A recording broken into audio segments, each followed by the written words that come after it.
Nigerians may elect kidnappers if care is not taken, criminologist warns, from Oluseye Ojo at Ibadan. A criminologist, Dr. Oludayo Tade, has warned Nigerians wary of some personalities contesting for elective political positions during the 2023 general elections, saying some of them might be kidnappers that have amassed wealth from collecting ransoms. Tade, who is a university lecturer, gave the warning in the lecture entitled Rising Cases of Kidnapping Beyond Ethnic Stereotype, Mirroring Local Causes and Solutions, at a security summit held at the SAF group of schools, Isheyin local government area of Oyo State at the weekend. The summit was convened by a journalist and community newspaper publisher, Mr. Alhassan Abiodun.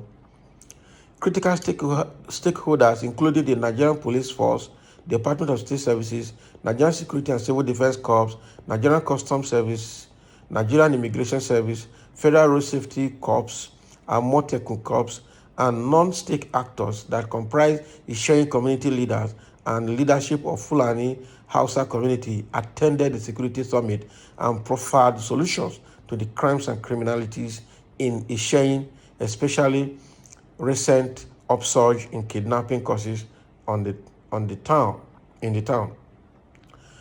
4 farm hands were kidnapped in a farm settlement some weeks ago, in which one of the victims was killed, while 3 regained their freedom after payment of 10 million naira ransom. The development, as gathered, has made some farmers to abandon their farms over the insecurity. According to Tade, as things are going, we may elect kidnappers in 2023 with the successes they record from their operations around the country. We all should know that they now have so much money for them to do whatever they like. And as you know about Nigerians, they may even vie for political posts. The onus is on us, residents, to localize our approach to curbing criminalities, especially kidnapping, knowing fully well that our state actors are performing their roles but are limited by insufficient logistics, inappropriate weaponry, mobility, and other inputs. It is important that we give them our support.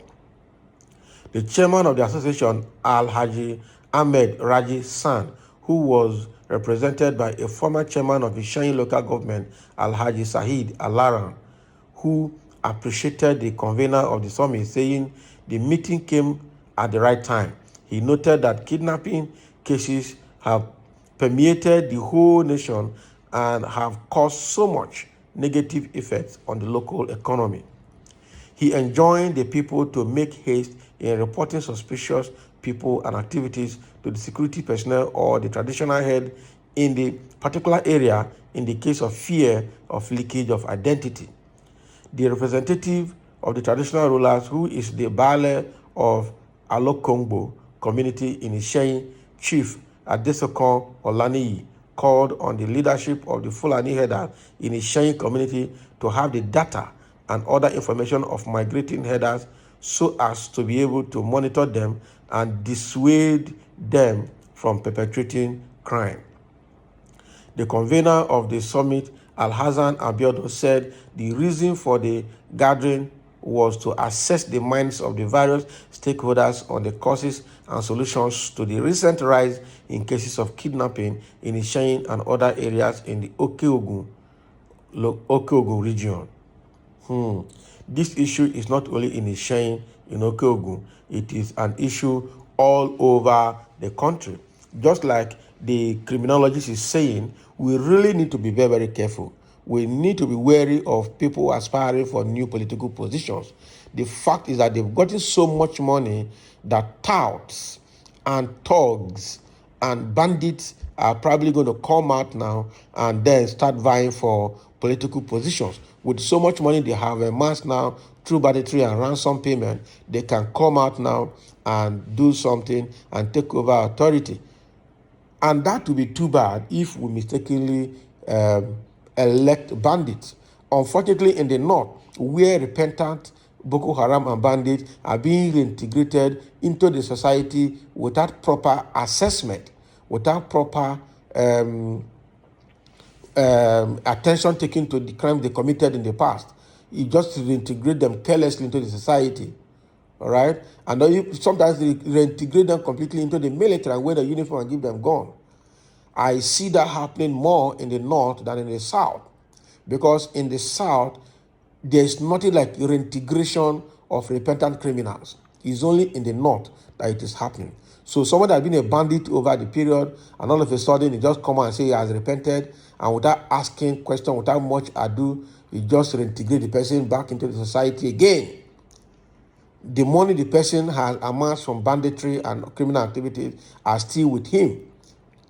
So why would such person vie for political positions and then become a leader right from his own community?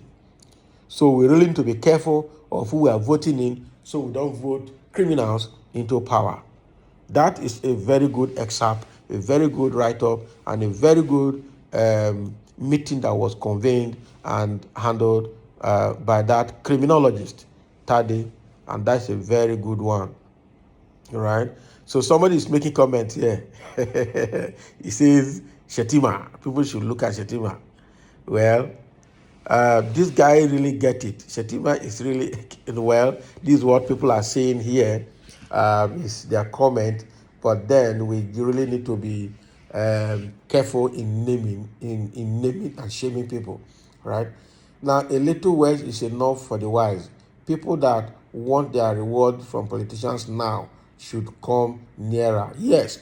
So what this man is saying is that people that want their reward from politicians, that people that want all those 5,000, 10,000 and vote buying, people want to collect money at the expense of their vote and conscience, should come and hear this now, that they can sell their conscience and their vote to criminals and bandits who will now take over full time. All right? Somebody say here, you are right. You don't have to remind us again. Let's ask one of them from Northeast. All right? The whereabout of Chibok girls, Lee Shaibu, and others kidnapped since 2014. All right? The said person was then governor of the state. This person is trying to be careful in naming, but we know the direction he's going. We know where he is pointing to. So we have Boko Haram, ISWAP bandits, and kidnappers in Buhari's government. And that is true because the rate at which they are reintegrating them into the government after repentance is questionable.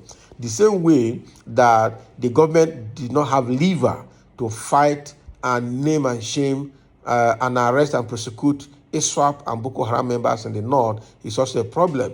The same way that when villagers come together and fight the headsmen and the bandits that are disturbing their community, the next thing that the government will send the military, the army, and the Air Force to go to such community, and the next thing they will start protecting the Fulanis and fighting the community for protecting themselves. All the things that this government Buhari has done about banditry and fighting insecurity has shown that his people, or he has close relatives from his area that are part of this banditry challenge that we have in this country. He never had lever to fight them. And he said, he was telling the farmers to accommodate the herdsmen. How can you accommodate the herdsman that will take his cattle into your farmland and eat all your crops overnight? And you say you should accommodate such person. How? And they will come and tell you that they own the land and they determine when villagers should go to their farm. And you say you should accommodate them. This government, people should vote widely come 2023. That is all I have to say. Thank you for listening. These are the comments people have made about this warning that this criminologist has given us. Criminologist Dr. Oludayo Tade from Ibadan. So thank you for listening and let's have your comments.